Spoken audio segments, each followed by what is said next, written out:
Welcome to The Explainer. Today we're digging into Rich Dad, Poor Dad by Robert Kiyosaki.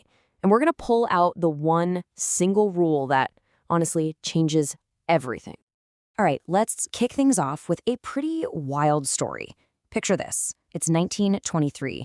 You've got this meeting in Chicago with the richest, most powerful businessmen in the country, the titans of their day. But then you fast forward just 2.5 decades, and their stories end in disaster. I mean, we're talking penniless, insane. Some even took their own lives. Just gone. So, what happened? You have to ask, right? These guys were geniuses at making money, so how did it all just disappear? It kind of proves that just making a ton of cash doesn't mean you'll stay rich. So, what does? Well, the book argues the answer has nothing to do with luck. It's about a huge misunderstanding that pretty much all of us have about money, and that brings us to our first big idea. Money itself isn't the solution. This quote just nails it. Money without financial intelligence is money soon gone. I mean, think about it. It's not about the size of your paycheck. We've all heard stories about lottery winners or pro athletes who make millions and then, poof, it's all gone. The real secret sauce is financial intelligence. It's not about what you make, it's about what you keep and how you put that money to work for you. Okay, so that leads us to the foundation of wealth. Building a fortune is a lot like building a skyscraper. You can't just throw up the walls on a patch of dirt and hope it stands, right? Of course not. You got to start with a really strong foundation. But what do most people do? They try to get rich quick. It's like they're trying to build the Empire State Building on a 6-inch slab of concrete. It's just not going to work. It's bound to come crashing down. What the book says is you've got to do the boring work first. You have to dig a deep hole and pour a super strong foundation. And that foundation, it's financial literacy. So what's this foundation made of? Is it some complicated algorithm or a secret stock tip? Nope. It's actually way simpler than that. It all boils down to one single powerful rule. And this one rule is behind every single smart financial move. And here it is, rule number 1. This is what Rich Dad says is the fundamental difference between the rich and, well, everyone else. This is the starting line. There it is. You must know the difference between an asset and a liability and buy assets. I mean, it seems almost too simple, right? But here's the catch. Most of us think we know what those words mean, but we've got it all wrong thanks to some really confusing formal definitions. So let's just throw out the dictionary definition. Here's all you need to know.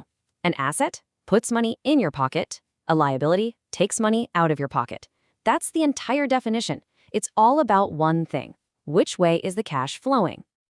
Okay, so let's see this in action, because the entire story of wealth is really just the story of cash flow. And you're about to see how differently that story plays out for the poor, the middle class, and the rich. First, let's look at a poor person's cash flow. It's a really simple and kind of brutal picture. Money comes in from their job, and it goes immediately back out for taxes, rent, food, the basics. And look at the balance sheet. The asset column, totally empty. It's just a cycle of getting by, month to month.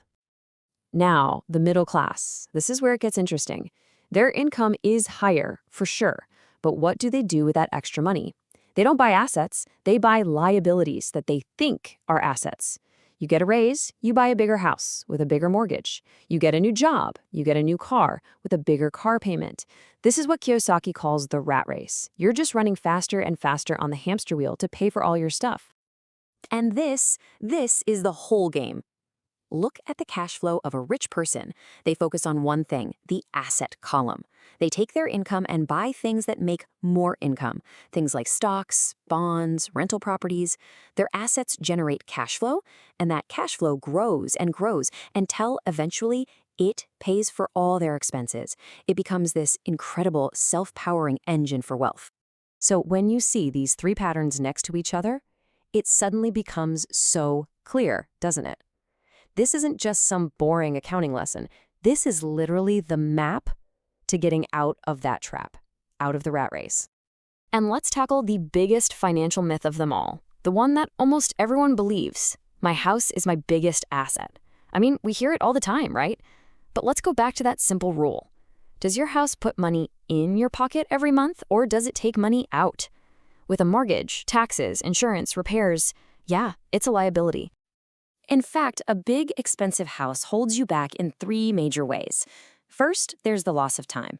All those years your money is tied up in the house, it could have been invested in real assets, growing and compounding. Second, you lose capital. Just think of all the money that goes into maintenance and taxes. And maybe most importantly, you lose education. You're not learning how to be an investor, which is a skill in itself. So, if a big salary and a nice house don't equal wealth, then what does?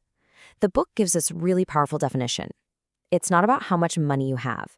Wealth is measured in time. It's really a question of freedom. And that's the ultimate goal here, right? True wealth is when the cash coming in from your asset column is enough to cover all your expenses. That's the moment your money is working for you, not the other way around. It's the moment you're free. And that really leaves us with the only question that matters, a question you have to ask yourself. If you stopped working, right now, today, how long could you survive?